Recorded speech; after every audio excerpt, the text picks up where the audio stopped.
Putting the systematic review. Okay, Dr. Dhriti, over to you. You can start up. Yes, sir.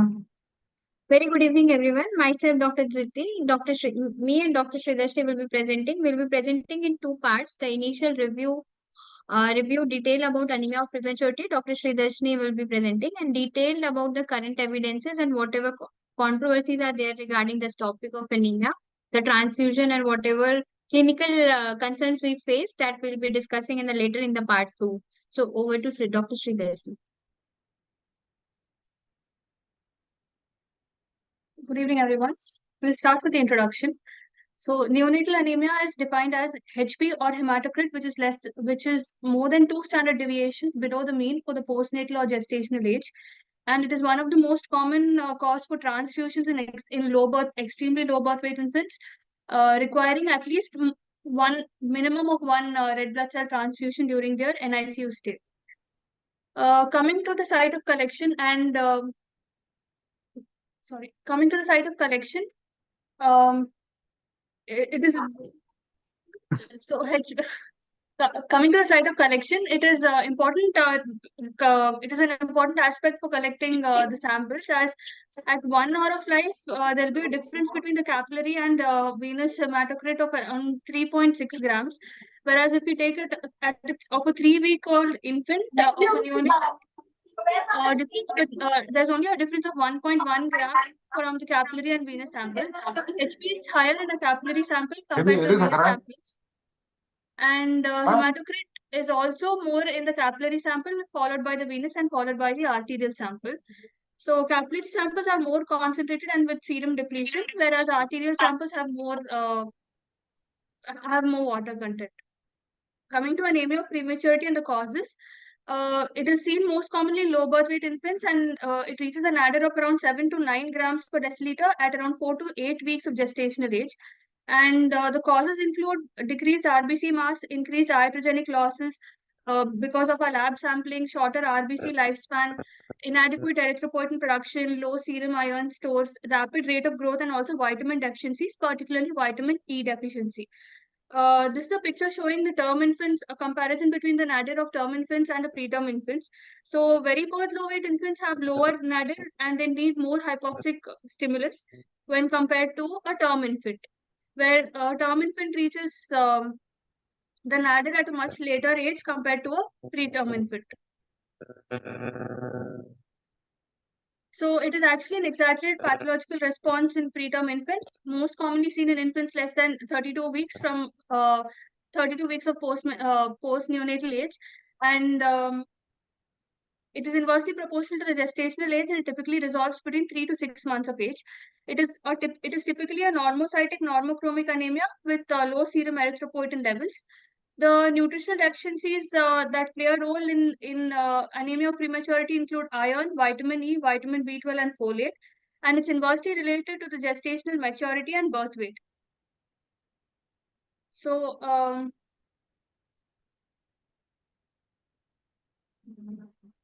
this is a nomogram where you have the in comparison of the blood volume per kg and in a term and preterm and neonate.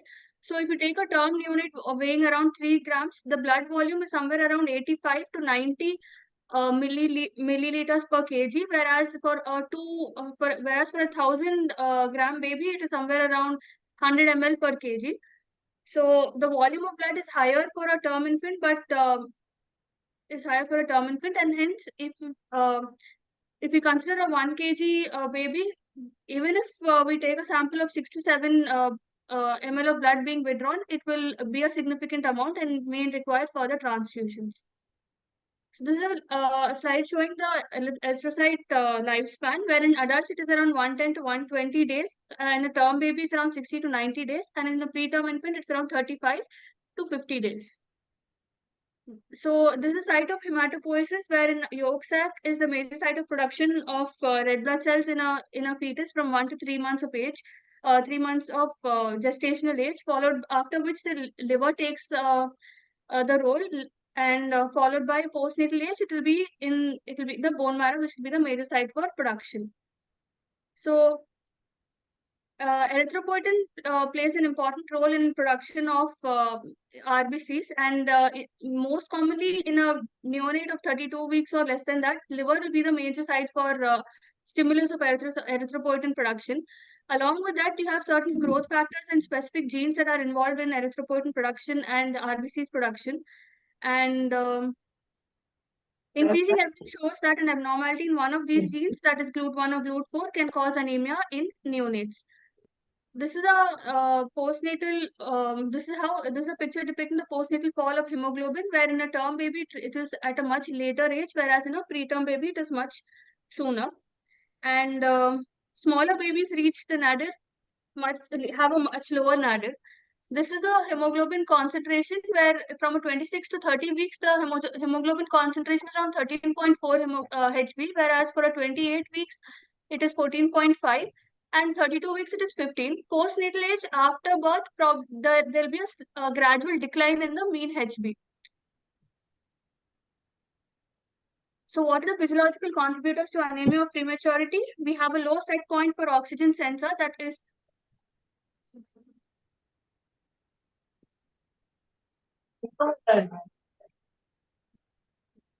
followed by because of rapid growth rate of a neonate, followed by short RBC span in a preterm, left shift to of the oxygen hemoglobin dissociation curve, low plasma erythropoietin levels and cardiovascular factors are also important, play a major role in anemia of prematurity. In non-physiological, the non-physiological contributors include iatrogenic losses like blood loss, nutrient intake, and infection and sepsis. So physiological anemia is in a term in healthy term neonates, physiological anemia can be is seen when the HB is around it falls to an nadir of around 10 to 12 grams per deciliter at an age of 10 to 12 weeks, and it is well tolerated and does not require any treatment. That is what is physiological anemia of infancy is. Coming to anemia of prematurity, usually seen in less than 32 weeks of gestational age, especially in very low birth weight or extremely low birth weight infants. So,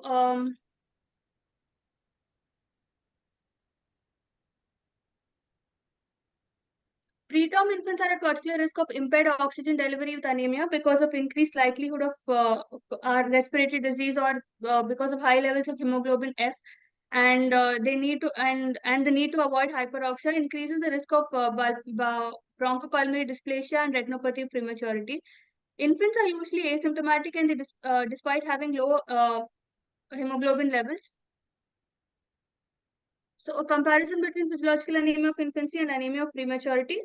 Physiological anemia of infancy usually peaks at the age of 8 to 12 weeks, with reaching a nadir of 8 to 10 grams per deciliter. And it is the type of anemia here is microcytic hypochromic anemia with reticulocytopenia.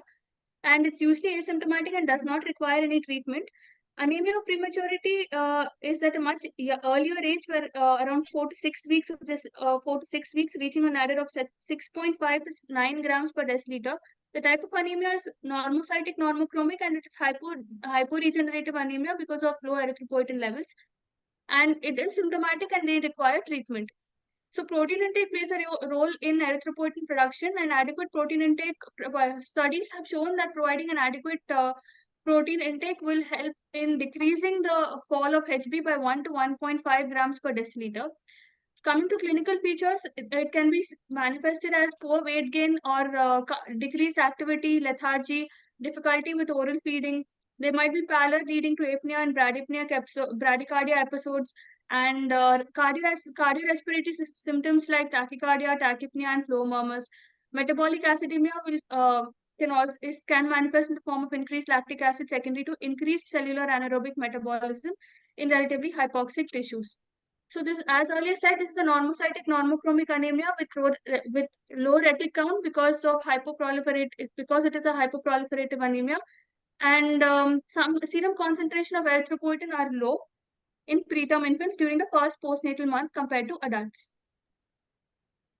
So how do we prevent this? We can prevent the iatrogenic blood losses, and we can have a restrictive policy for red cell transfusions, or we can with the use of satellite packs in the form of taking a single donor and forming pedipacks will help in decreasing the risk of transfusion-related reactions. So management of anemia includes therapeutic strategies and preventive strategies, where therapeutic strategies include RBC transfusions and also recombinant human erythropoetin and with or without iron supplementation. Preventive strategies, as earlier mentioned, can decrease the phlebotomy losses and enhance the placental transfusion in the form of either delayed cord clamping or umbilical cord milking. So there was a study done which was to where we provided where iron fortified human milk was provided, and it has showed that iron fortified product may reduce the need for blood transfusion in very low birth weight infants. A note on delayed cord clamping: if it improves the hematological status, meta-analysis showed that hemoglobin concentrations were significantly higher after delayed cord clamping, and advantages of DCC include higher hemoglobin concentrations, low incidence of anemia in the first 4 months of life, and higher iron stores up to at least 6 months of age, and the level of evidence is moderate. So, delayed cord clamping, a note on this. For preterm infants who do not require resuscitation at birth, it is reasonable to delay cord clamping for longer than 30 seconds. For a term infant who does not require resuscitation at birth, we can go ahead with delayed cord clamping for longer than 30 seconds. For term and preterm infants who require resuscitation at birth, insufficient evidence is there to recommend early cord clamping versus delayed cord clamping. And infants born less than 28 weeks gestation, cord milking is not recommended. For a non-vigorous term or late preterm infant, intact cord milking may be reasonable when compared to early cord clamping. For preterm and newborn infants between 28 to 34 weeks gestation who do not require resuscitation and in whom DCC cannot be performed, intact cord milking may be reasonable. Now, Dr. Jyoti will continue. Everyone. So now we'll be discussing about the various controversies related to this topic and related to the transfusion practice guideline, which what transfusion threshold, whether we should consider whether restrictive is better or liberal is better. So as we all know, medicine is first do no harm to the patient. So we know the various transfusion related reactions which can happen in cases of blood transfusion, like because of it could be immunogenic, non-immunogenic reaction, graft versus host disease, transfusion related acute gut injury. There is risk of hemodynamic instability, and multiple blood transfusion leads to multiple donor exposure, and there is risk of sepsis, NEC predisposing to hemolysis. So the current practice guidelines are based on the gestation age at which is the baby, postnatal age of the baby, the type of respiratory support, whether it's invasive, non-invasive, the FiO2 requirement, and whether the baby is having any special congenital heart disease or having ECMO requirement. So what we are practicing now in NNF is is derived from all the British transfusion guidelines and French national transfusion guidelines. They all have computed their own cutoff thresholds for transfusing depending on whether the baby is on invasive, non-invasive, or not on any respiratory support, and based on the postnatal age of the baby. So this is our NNF position statement that recommends a transfusion threshold for a ventilated baby in coming to first 24 hours is 12, then comes to 12 in the first week, second week it is 10, and 10 in the week third. Then for the baby requiring non-invasive ventilation, it's 12, 10, 9.5 and 8.5 respectively. And no respiratory supports is 10, 10 and 7.5, 7.5. Again, they are just a rough guideline to guide us when to transfuse the baby, so that we know we have some specific cutoff. But if like the baby at a week 3 not on any respiratory support with a hemoglobin of 8 not growing well, we might consider transfusion even at an 8 hemoglobin. If a baby otherwise not symptomatic and is still doing well at a 9 hemoglobin in a week 2, we might not consider. So it is all clinician judgment based on the patient's particular clinical profile. So coming to from where all these guidelines have been computed, what are the evidences available in the past so far? So in the year of 2005, there was this Iowa trial which brought into the objective of this study was to determine if restrictive versus liberal transfusion, what is better. But the problem in this trial was they just studied the number of transfusions in the restrictive group and in the liberal group. But one of their secondary outcome is the neurodevelopmental outcome and abnormal cranial ultrasound findings on the scans. So as we all know, in an RCT, we calculate the sample for our primary outcome. Secondary outcomes can just bring light into the future research topic, but uh, it is not some evidence which can be relied on, and we need high power study with to include it as a primary outcome and further comment on the outcome, the quality of evidence. So this they studied as a primary outcome as number of transfusions, secondary outcome as the neurodevelopmental impairment or abnormal cranial ultrasound finding. This was a single centric trial, included 100 neonates, preterm babies between 500 to 1300 grams. And infants, they were randomly assigned to both restrictive and liberal transfusion threshold group.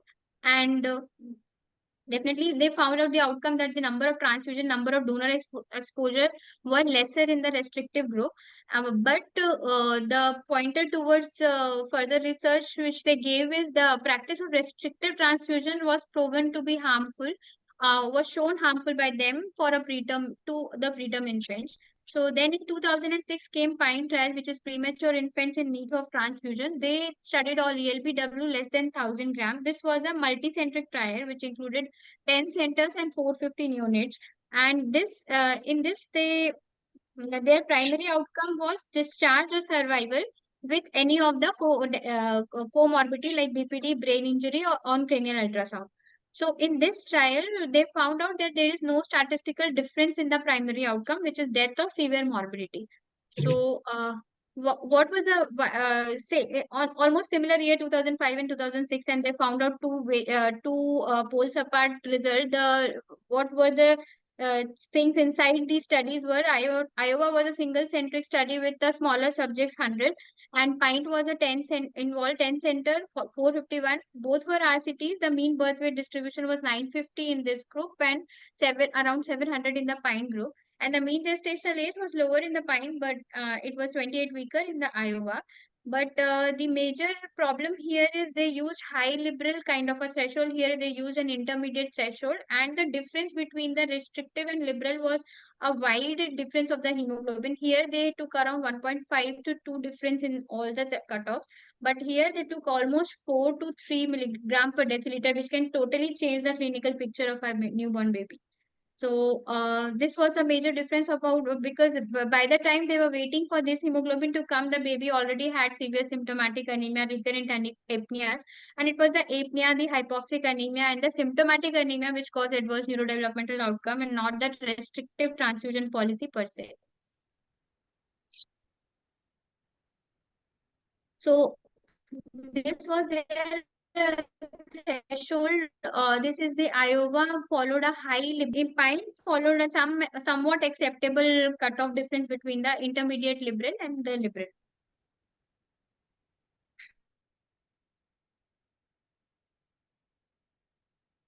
Ultrasound finding was almost 12% against none in the liberal group, and 4% baby died against 2% in the liberal group.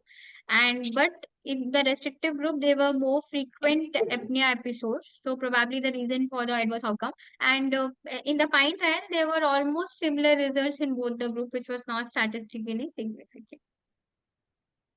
So they got cystic PVL and abnormal finding in the Iowa in the restrictive group and none in the liberal group.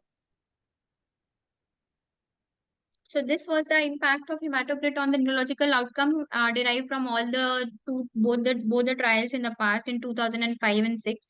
In higher hematocrit, there were definitely lesser episodes of apnea, fewer ultrasound abnormalities, but long-term neurodevelopmental outcome at 18 to 24 months came out to be worse.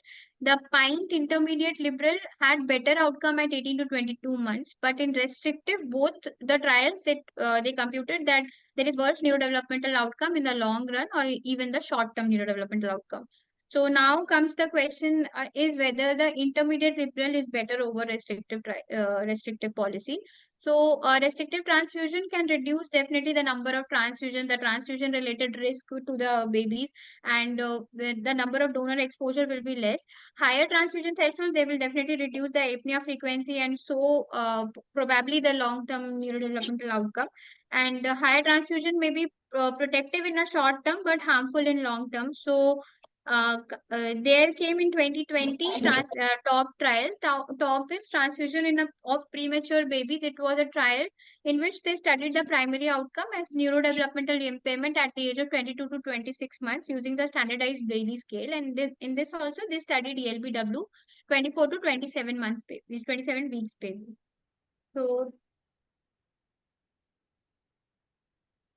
and what they found out is higher or they studied 1824 neonates against the previous 400 and 100 neonates in the Iowa and Pint, and less than 29 weeks baby with less than 1 kg of 1 kg weight, and their primary outcome was death or neurodevelopmental impairment at 22 to 26 months, and the results were almost similar in restrictive and liberal both the group. So by now, by 2020, we were almost getting clear key following restrictive, we are not uh, giving any short-term or long-term adverse neurodevelopmental impairment to the baby. And there was no, then coming to ETTNO trial, this was again in 2020. This was effect of liberal versus restrictive transfusion threshold on survival and neurocognitive outcome. Here also they have studied death and CP and severe disability as a primary outcome. And they studied 1,013 infants with a birth weight of 400 to 999 at less than 72 hours after birth. And so what they found out is there was no difference in both the group, restrictive and liberal. There was almost similar incidence of death and major morbidity in both the groups. So it concluded that amongst infant with a weight of ELBW, that is weight less than 1 kg, a strategy of liberal compared with restrictive did not reduce the likelihood of death or disability, which was there in inference in the past. So these were the cutoffs which they used. It was almost similar to the pint, a difference of almost around 1 to 2 milligram in the restrictive and liberal group. So coming to the Cochrane evidences which we have so far. So low versus high hemoglobin threshold. So 4 trials including 614 infants. So they told restrictive threshold has a it modestly decreases the number of donor exposure, number of transfusions, so it could be beneficial. And the whatever evidences are available to us, that they clearly tell us that they have set a lower limit for us to transfuse, but further trials are needed to clarify the impact of transfusion practice on the babies on the long term basis. So coming to what volume of blood we should transfuse. So this NNF position statement, it tells 10 to 15 ml per kg is what we can transfuse, and that comes from we can derive it actually with the formula, that is the desired hematocrit which we want in a baby at that point minus observed hematocrit divided by the hematocrit of the RBC blood bag which we are having. It is normally between 55 to 70. Most of the time it is around 60 to 70%. Multiplied by the weight of the neonate and the blood volume of the neonate, which is based on the nomogram, age and weight specific nomogram. So now coming to another topic of this controversy, which is role of EPO, whether we should consider early EPO versus late EPO, whether we should consider EPO in a high dose versus a low dose. So there was this trial on role of EPO in March 2019. So they they carried out a study on 18 units and all ELBW babies, and they gave a dose of 250 unit per kg subcutaneously 3 times per weekly for 4 weeks, and they found out that there was a significantly higher level of reticulocytes in the group, and the higher level of hemoglobin and hematocrit, and lesser number of transfusion, but the number of transfusion was not statistically significantly different in both the groups. So what they concluded is erythropoetin therapy, when we give in conjunction with adequate raw materials which are needed for the erythropoiesis like iron, vitamin E, folic acid, it stimulates erythropoiesis and significantly reduces the need for number of blood transfusions in AOP. And Coming to peanut trial, this is premature role of erythropoetin for neuroprotection in preterm infants. So this was an RCT. This included 941 infants between the age group of 24 to 27 weeks of gestation, and they were randomized within 24 hours of birth. And so far, they have studied lower doses of erythropoetin, which was 250 unit per kg. Here, they have given 1000 unit in the initial 2 weeks of life, total 6 doses, alternate day, and followed by 400 unit per kg 3 times a day till 32 weeks PMA, which is the timeline for the transition from liver EPO to bone marrow EPO.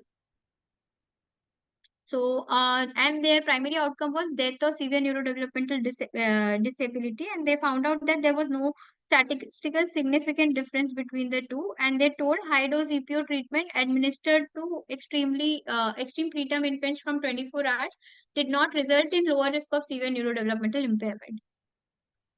So this was a post hoc analysis of peanut trial. They just determined whether the high dose EPO reduced the number of transfusions, and definitely it was found out that it is effective in reducing the transfusion needs, but other outcomes needs to be assessed.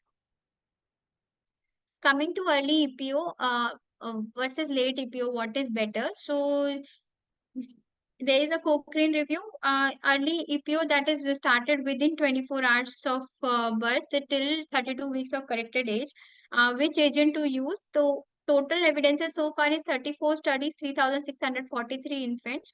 And what they found out is there is a reduction in the incidence of NEC. The weighted mean score in the IQ is 8 points higher in the EPO group. And any neurodevelopmental impairment, there is a risk reduction of 38%, and number of transfusion, there is a reduction of 21%. But there is a trend towards increasing ROP with an RR of 1.24, which is concerning in the case for EPO. So what they concluded is the routine use of EPO for preterm infants is not recommended, and EPO may reduce the risk of adverse neurodevelopmental outcome like we saw, but against the risk of ROP, which needs to be further studied. So EPO definitely reduces the risk of transfusion. It definitely has some effect on NEC, neurodevelopmental impairment, IVH, PBL, but trend towards increasing ROP. So these are all the recommendations. So against earlier, so severe IVF, there is a risk reduction of 40%, and in NEC, there is a risk reduction of 31%. Coming to late erythropoietin is to assess the effectiveness. It is started usually after first week of life till 28 days after birth, anytime till 28 days after birth, and whether this has a role in reducing RBC transfusion and causing lesser side effects. So total 31 studies were available, including 1651 babies. So there was a trend towards increasing ROP in late EPOs also, which is concerning, but the quality of evidence available is very low. So erythropoietin does reduce the number of transfusion either given early or late, but there is trend in both towards increasing ROP. But late EPO, unlike early EPO, has no added advantage on mortality, sepsis, NEC. So there was this post hoc analysis of peanut in which they told transfusion in elegance is associated with worse outcome, and strategies to minimize the transfusion may improve outcome. They studied all the babies which were recruited in the peanut trial, and their long-term neurodevelopmental outcome was assessed in the form of mean cognitive score, mean motor score, and mean language score at 18 to 24 months. So it definitely lesser transfusions have better outcomes. So by now we are very clear that restricted transfusion has no effect directly on adverse neurodevelopmental outcome per se. So coming to another controversy in this regard is transfusion, whether it has a role in causing NEC. So what are the evidences available? And what is the reason behind NEC and transfusion? So normally when we transfuse LRBC, there is a wear and shear force, also viscosity of the blood, the stasis of the blood flow at the splanchnic level. Two-hit model, the donor T cells will attack the compromised gut, uh, and secondary, the host T cell will also attack the donor site and have a cytokine response. and the stored blood will have low nitric oxide level, so which will have which will cause the vasospasm, and there will be a normal increase in postprandial blood flow, and which will cause stasis in ELBWs. So this is all the basic proposed mechanism for transfusion and NEC, the maldevelopmental process related to prematurity and the sickness, the effect of prematurity, the decreased number of receptors, the immune dysregulation, poor intestinal barrier, anemia per se in the babies, causing the hypoxic compromised gut to be hit more harder with the transfusion, and potential effect of RBC transfusion like nitric oxide depletion and pro-inflammatory cytokine response secondary to the transfusion. So these all factors will together cause the intestinal injury, and uh, coming to the various trials, popular trials being given, PINT and ETTNO both have studied NEC as a secondary outcome, not as a primary, but they didn't find any statistical significance in the risk of NEC with the transfusion in any of the transfusion practices we follow. There was a study by Singh et al. In the year of 2011. It was a retrospective case control study. It studied less than 32 weeks, 333 babies, out of which 111 preterm infants with NEC against 222 control. They computed that it is not the NEC which is anemia, which transfusion which is causing the NEC, but it is the degree and severity of the anemia which has the risk for NEC. And they computed that each 1 point decrease in the hematocrit has a risk for 10% increase in the odds for NEC. So odds is 1.10 for that.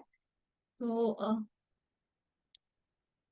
this is the scatter plot for the predictability probability of NEC by the hematocrit. As we can see, the lower the hematocrit, the more is the chances of NEC. With higher hematocrit at the initial transfusion, the lesser is the chance of NEC. So there was one more trial by Dr. Ravi et al. And this was this prospective multicenter observational cohort study between 2010 to 14, and they studied the relation between RBC transfusion, severe anemia, and NEC. So what they concluded is RBC transfusion was not related to the rate of NEC, and it was the rate of NEC was significantly increased among VLBW with severe anemia. And the adjusted hazard was 5.99 for severe anemia. So coming to whether we should withhold feeds during transfusion or not. So we don't have any good quality RCT so far.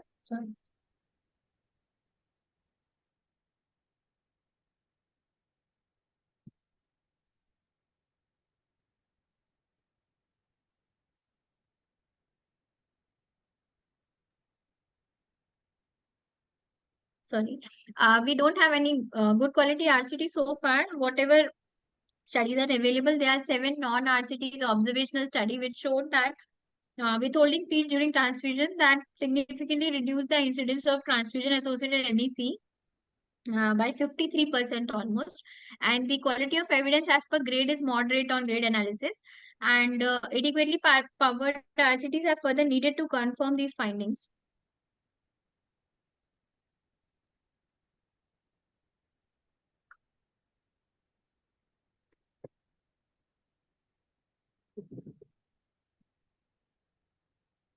So this was the result. And they concluded withholding feeds during transfusion significantly reduced TRANEC, and adequately powered studies are needed for in this study. So coming to feeder trial, it included preterm infants less than 35 weeks, and they randomized infants in 3 groups. That is, in one they withheld feeds for 12 hours from start of transfusion. In second group, they continued full feeds. In third group, they gave restricted feeding to 120. And sorry, there were no episodes of NEC in any infant, and there was no difference in the splanchnic oxygenation when enteral feeds were either withheld or continued.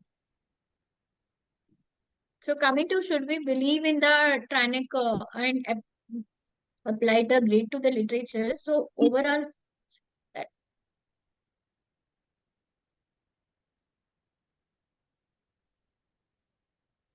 evidence is available to us. They are very low quality studies, non-RCTs.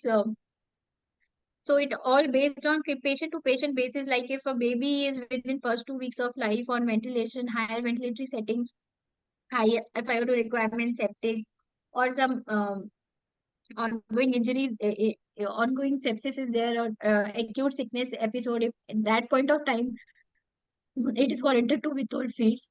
I'm sorry. But if like a growing preemie with a hemoglobin of 8.5 and just not because of poor weight gain, we are transfusing after 5 to 6 weeks at around corrected age of 34 weeks, we might not withhold feed during transfusion. So it's all on case to case basis whether what baby requires, which set of babies will require withholding feeds.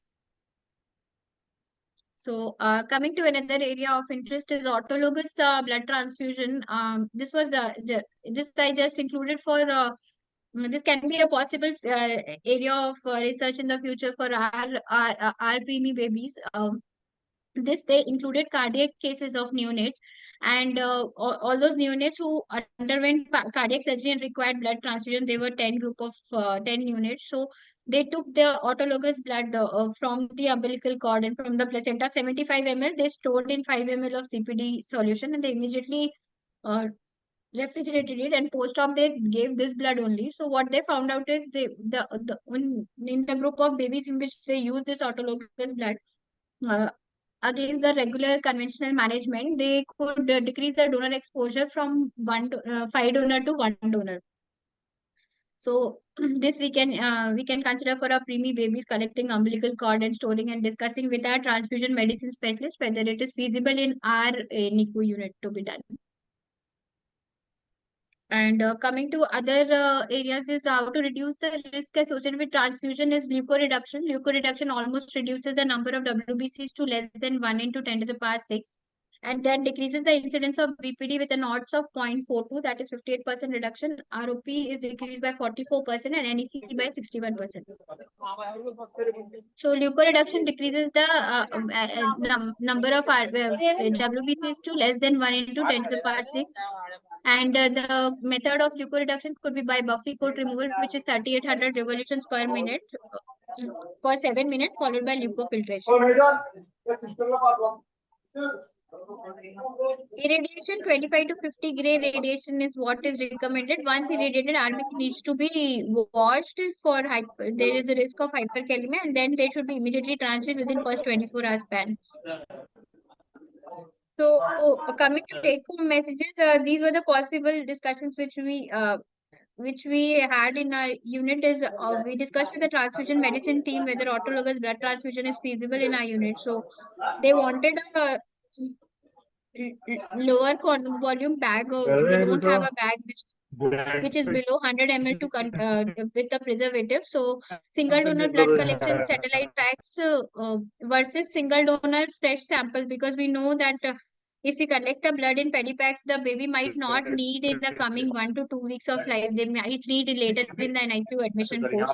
So whether that is feasible in your unit, it can be seen. And late EPO below 32 weeks can be considered, because by that time the acute illness has already gone, the risk of NEC is less, and those who are low risk candidate for ROP otherwise. And NPO during transfusion, as we discussed, is not routinely warranted for all group of babies. And early erythropoetin has possible benefits and adversities, so that needs further research whether the safety is there or not. Thanks.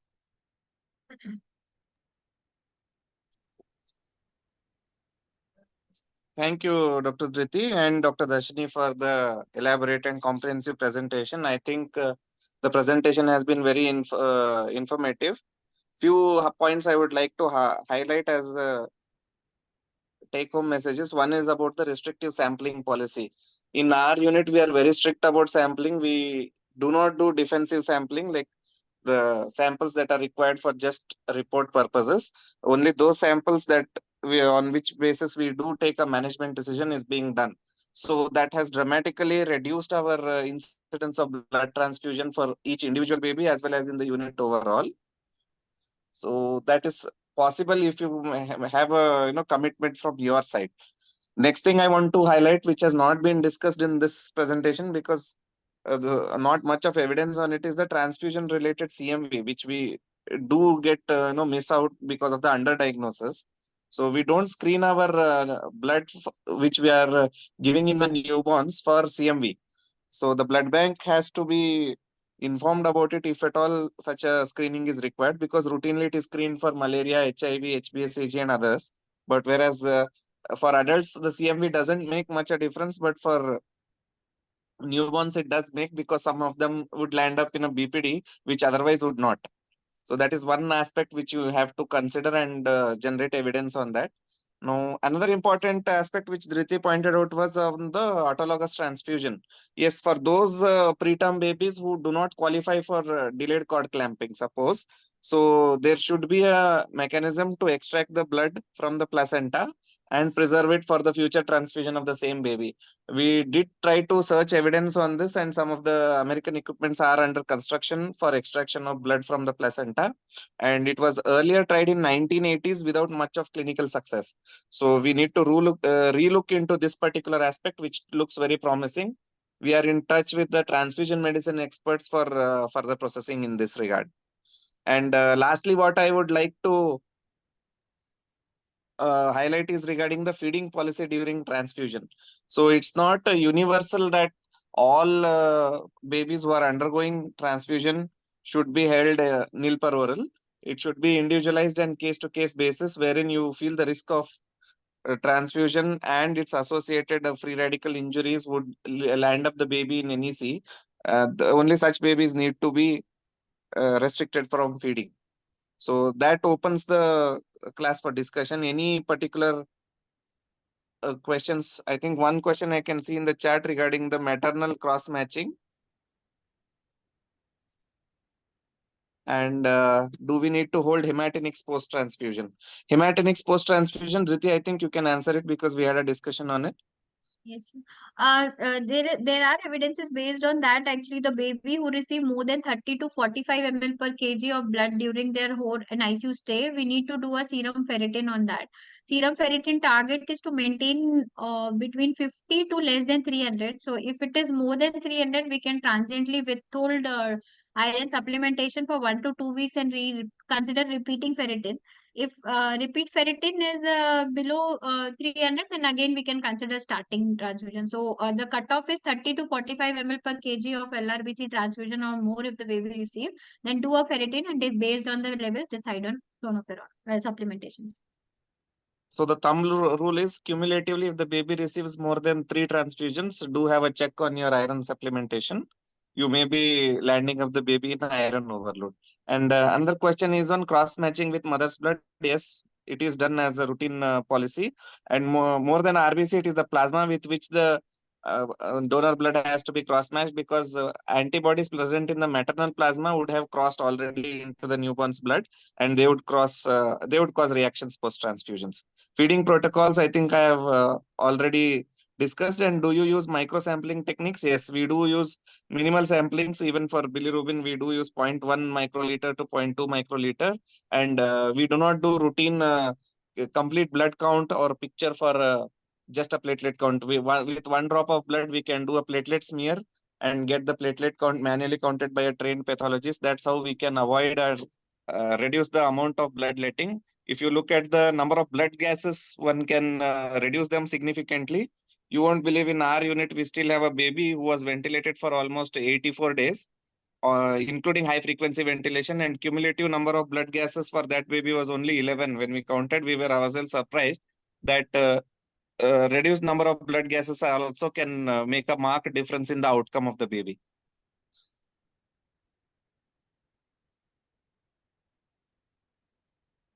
So if there are no more questions in the chat, I think we'll call it a day. And we thank you all for your time, and I hope this presentation has benefited. We did address majority of the common research questions, and if there are some more, we will come up in future. Thank you very much for your participation, and I thank Dr. Sridarshini and Dr. Dhriti for their excellent presentation. Thank you very much. Thank you, sir.